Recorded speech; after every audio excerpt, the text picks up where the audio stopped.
अच्छा, आज आपका लास्ट चैप्टर मैं स्टार्ट कर रही हूँ, चैप्टर नंबर 4। ये है सोल्यूशन केमिस्ट्री। ठीक है, सोल्यूशन केमिस्ट्री के बारे में कुछ ब्रीफ आपने पढ़ा हुआ है कि सोल्यूशन आप कहते हैं कि सॉल्वेंट और सोल्यूट के मिलने से बनता है। ठीक है, ये तो एक बहुत जो है वो जनरल व्यू है केमिस्ट्री के अंदर। ठीक है, अब जो सोल्यूशन है इसको जब डिफाइन किया जाता है तो कहा जाता है कि ये क्या है, होमोजीनियस मिक्सचर ऑफ 2 और मोर substances is called solution. Homogeneous mixture. ठीक है, अब हमने चेक करना है कि ये होमोजीनियस जो टर्म है ये क्या चीज़ है। ठीक है, अब घर में आप लोग जो है कुछ जो है वो चीज़ें किचन के अंदर ऑब्जर्व करते हैं, ये क्या चीज़ है? टी। ठीक है, इसकी कंपोजिशन बताएं मुझे, किस किस इंग्रेडिएंट से मिलके बनती है? दूध, चीनी, पत्ती। ठीक है, ये इसकी कंपोजिशन है वाटर। Yes ma'am. ठीक है, टी बैग, शुगर। ठीक है, और जब आपके पास टी बन जाती है तो ये जितने भी कंपोनेंट्स है, देखें आपके पास वाटर जो है वो कलरलेस है। ठीक है, शुगर जो है उसका कलर वाइट है। ठीक है, दूध जो है उसका कलर वाइट है। ठीक है, जो आप टी बैग यूज करते हैं उसका कलर ब्लैक है। यहाँ पे आपको क्या इनमें से कोई भी इंडिविजुअल कलर नजर आ रहा है? नहीं मैम। ठीक है, क्या आप इन इंग्रेडिएंट्स को यहाँ पे डिफरेंशिएट कर सकते हैं? No ma'am. नहीं कर सकते। इसका मतलब ये है कि ये सारे कंपोनेंट्स जो हैं वो आपस में इस तरह से मिक्सअप हो चुके हैं कि आपको कोई भी इंडिविजुअल स्पीशी नज़र नहीं आ रही। और अगर आप इस पूरे टी कप ऑफ टी के अंदर से कहीं से एक इंडिविजुअल ड्रॉप लेंगे, अगर किसी भी हिस्से से, ठीक है, आप बिल्कुल एज से ले लें, आप सेंटर से ले लें, आप ऊपर से लें, नीचे से लें, जहाँ से भी लें, आपको क्या होगा कि जो हर आपको जो ड्रॉप है उसकी कंपोजिशन सेम फील होगी। ठीक है, आप जिस हिस्से चाय के जिस भी ड्रॉप को टेस्ट करेंगे आपको उसका टेस्ट एक जैसा लगेगा। ऐसा तो नहीं लगेगा कि एक ही कप के अंदर से एक ड्रॉप जो है वो मीठा हो तो दूसरा कड़वा हो, ठीक है, तीसरा खट्टा हो। ऐसा पॉसिबल? No ma'am. अगर आप ऑब्जर्व करें तो जो आपके पास ईच ड्रॉप ऑफ टी होगा उसका कलर भी सेम होगा, उसका टेस्ट भी सेम होगा, उसकी कंपोजिशन भी सेम होगा। ठीक है, ये जो आपके पास सोल्यूशन होता है जिसके हर हिस्से की composition, taste, colour, physical, chemical properties एक जैसी होती हैं, उसको हम कहते हैं होमोजीनियस। ठीक है, तो टी आपके पास एक होमोजीनियस मिक्सचर है, किस किस चीज का? वाटर का, टी बैग का, शुगर का एंड मिल्क का। ठीक है, जिसमें हर हिस्से की कंपोजिशन भी सेम है, फिजिकल प्रॉपर्टीज भी सेम है और केमिकल प्रॉपर्टीज। सोल्यूट और सॉल्वेंट का जो होमोजीनियस मिक्सचर है, यानी ऐसा मिक्सचर जिसके हर हिस्से की composition, physical and chemical properties same है, उसको हम कहते हैं होमोजीनियस मिक्सचर। और होमोजीनियस मिक्सचर आपके पास 2 और मोर सब्सटेंसेस का हो तो इसको कहते हैं सोल्यूशन। बात की समझ आ गई?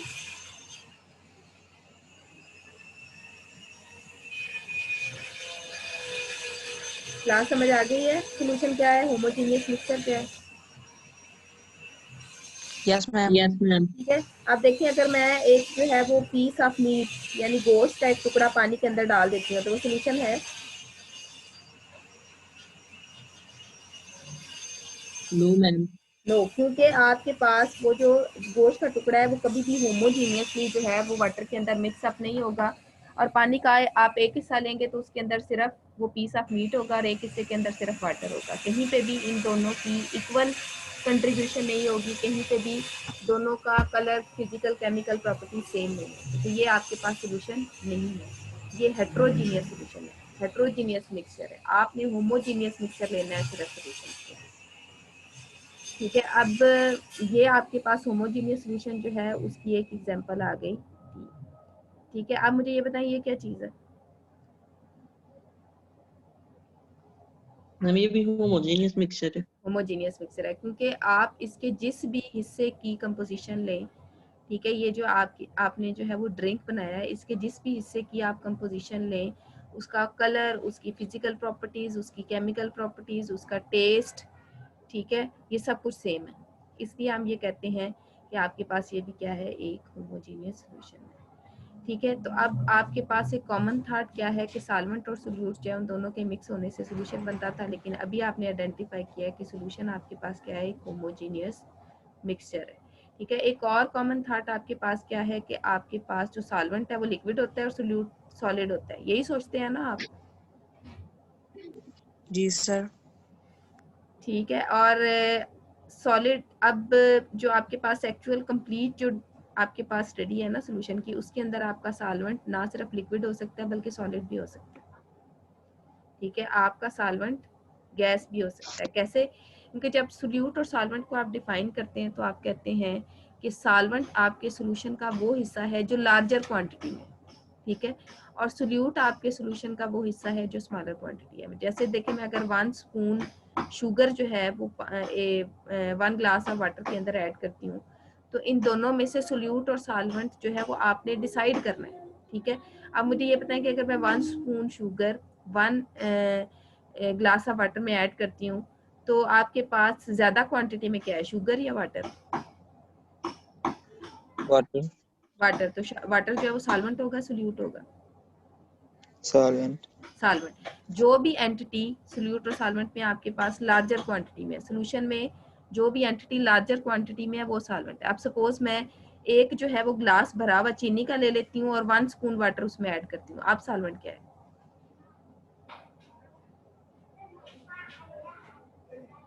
चीनी। चीनी है। जी, आपके पास सोल्यूट दो जो आप कंपोनेंट्स मिक्स कर रहे हैं उसमें से जो ज्यादा क्वांटिटी में है वो सॉल्वेंट है, वो सॉलिड भी हो सकता है, लिक्विड भी हो सकता है, गैस भी हो सकता है। क्लियर? Yes ma'am. आपकी कॉमन थॉट क्या थी कि सॉल्वेंट जो है वो सिर्फ लिक्विड हो सकता है, लेकिन वो सॉलिड भी हो सकता है, गैस भी हो सकता है। ठीक है, इसी तरह अगर आपने जो है वो ऑब्जर्व करना है सोल्यूट को, तो सोल्यूट की कॉमन थॉट ये है कि वो सॉलिड होता है, लेकिन वो लिक्विड भी हो सकता है और गैस भी हो सकता है, जिन दोनों के मिलने से सोल्यूशन बनता है। इसी तरह आप क्या कह सकते हैं, इसको फर्दर कैसे एक्सप्लेन कर सकते हैं कि ये तीनों जो है वो आपके पास सोल्यूशन उस वक्त होंगे जब ये होमोजीनियस हो। ठीक है, ये कंडीशन है, होमोजीनियस थ्रू आउट आपके पास क्या है, कंडीशन। अब होमोजीनियस मिक्सचर जो है वो आपके पास 2 कंपोनेंट्स का भी हो सकता है और मोर देन 2 कंपोनेंट्स का भी हो सकता है। ये आपने डेफिनेशन में कहा है, यानी 2 कंपोनेंट्स को मिक्स करने से भी सोल्यूशन बन सकता है और 2 से ज्यादा को मिक्स करने से भी सोल्यूशन बन सकता है। ठीक है, अब अगर मैं क्या करती हूँ कि ये जो मैंने यहाँ पे लिखा है 2 और मोर, उसमें से मैं सिर्फ 2 ले लेती हूँ। ठीक है, अगर मैं सिर्फ 2 कंपोनेंट्स का होमोजीनियस सोल्यूशन लेती हूँ तो उसको कहते हैं बाइनरी सोल्यूशन।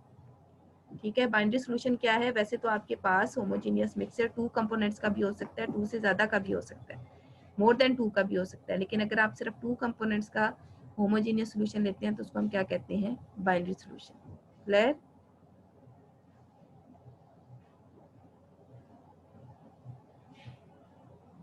Yes ma'am. और बाइनरी सोल्यूशन जो है वो आपके पास सॉल्यूशंस की most simple, most basic and most common type.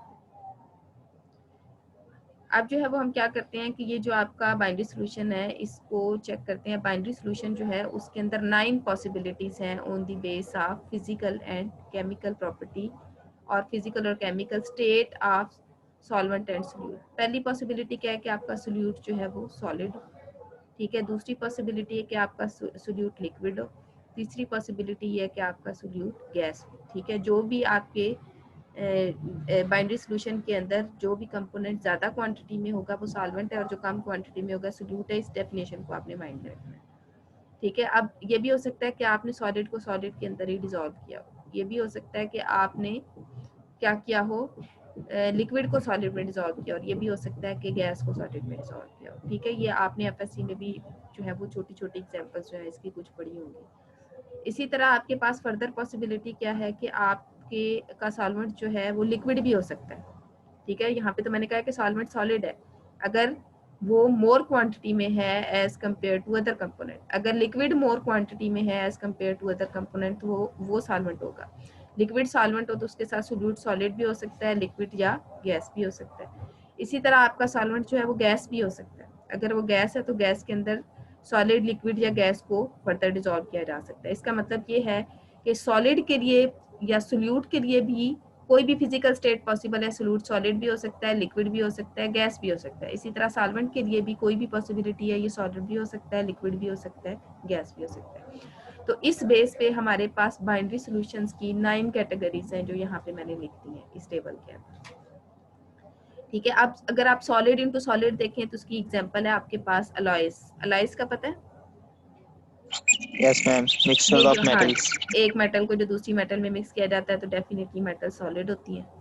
तो ये आपके पास क्या है, सोल्यूशन है सॉलिड इनटू सॉलिड का। ठीक है, तो उसमें से जो मेटल जो है वो ज्यादा क्वांटिटी में होगी वो सॉल्वेंट होगी, जो कम क्वांटिटी में होगी वो सोल्यूट होगी। अब इसकी एग्जांपल है आपके पास ब्रास। ब्रास आपके पास जो है वो एक ऐसा अलॉय है जिसके अंदर जिंक को कॉपर में मिक्स किया जाता है, यानी जिंक जो है वो आपका सोल्यूट होता है और कॉपर जो है वो सॉल्वेंट होता है। कॉपर ज्यादा क्वांटिटी में होता है और जिंक जो है वो कम क्वांटिटी में होती है। ठीक है, ब्रास की अक्सर आपने देखा होगा जब गेम्स होती हैं तो इस तरह के मेडल्स जो हैं वो प्लेयर्स के अंदर डिस्ट्रीब्यूट किए जाते हैं। ठीक है, नंबर 2 पे क्या हो सकता है कि आपका सोल्यूशन जो है वो लिक्विड इनटू सॉलिड हो सकता है, जैसे सोडियम अमलगम है जिसमें क्या किया जाता है कि मरकरी जो है वो आपके पास एक मेटल, अच्छा आपका जो पूरा पीरियोडिक टेबल है उसके अंदर 2 मेटल्स ऐसी हैं जो रूम टेम्परेचर पे लिक्विड फॉर्म में पाई जाती हैं, जिसमें एक मरकरी है। मरकरी एक ऐसी मेटल है जो रूम टेम्परेचर पे लिक्विड फॉर्म में पाई जाती है। आपने क्लिनिकल थर्मामीटर के अंदर ऑब्जर्व किया होगा, वो थर्मामीटर जो डॉक्टर मुंह में रख के टेम्परेचर चेक करता है, उसके अंदर मरकरी लिक्विड फॉर्म में होती है, जिसका लेवल राइज होता है तो टेम्परेचर का लेवल पता चलता है। ठीक है, तो ये आपके पास जो है वो लिक्विड है और ये सोडियम जो है ये सॉलिड है। तो अगर आप इस लिक्विड सोल्यूट को इस सॉलिड मरकरी के अंदर डिसॉल्व करते हैं तो सोडियम अमलगम बनता है, जो आपके पास लिक्विड इनटू सॉलिड सॉल्यूशन की एग्जांपल है। क्लियर? Yes, ma'am. उसके अलावा आपके पास गैस इनटू सॉलिड की एग्जांपल है, अगर आप हाइड्रोजन को निकल में डिसॉल्व करते हैं, ये आपने हाइड्रोजिनेशन में पढ़ा होगा। ठीक है, सेकंड सेमेस्टर में आपने पढ़ा होगा कि जब हाइड्रोजिनेशन होती है आपके पास किसी भी अल्कीन की या अनसैचुरेटेड हाइड्रोकार्बन की, तो हाइड्रोजन को विद निकल यूज किया जाता है। ठीक है, इस कॉम्बिनेशन को हम रेने निकल भी कहते हैं, ये आपने सेकंड ईयर की केमिस्ट्री में पढ़ा होगा। ठीक है, उसके बाद जो है वो आपके पास सॉलिड इनटू लिक्विड हो सकता है। अगर मैं साल्ट को वाटर में डिसॉल्व करती हूँ तो ये आपके पास एग्जांपल है सॉलिड इनटू लिक्विड की। इसी तरह लिक्विड इनटू लिक्विड हो सकता है अगर मैं वाटर को अल्कोहल में डिसॉल्व करती हूँ। इसको थोड़ा सा आपने रेक्टिफाई कर लेना है यहाँ पे। ठीक है, इसके अलावा मैं गैस को लिक्विड में डिसॉल्व कर सकती हूँ। ठीक है, ये जितनी भी आपके पास कोल्ड ड्रिंक्स होती है ना, उसमें क्या किया जाता है कि जो कार्बन डाइऑक्साइड गैस है उसको वाटर के अंदर डिसॉल्व किया जाता है। कार्बन डाइऑक्साइड को वाटर के अंदर डिसॉल्व किया जाता है अंडर प्रेशर। ठीक है, जब अंडर प्रेशर उसको उसके अंदर डिसॉल्व करते हैं तो कार्बोनिक एसिड बनता है। तो जितनी भी कोल्ड ड्रिंक्स है आपके पास वो कार्बोनिक एसिड है और गैस का लिक्विड के अंदर सोल्यूशन है। उसके अलावा सॉलिड को आप गैस के अंदर डिसॉल्व करके जो है वो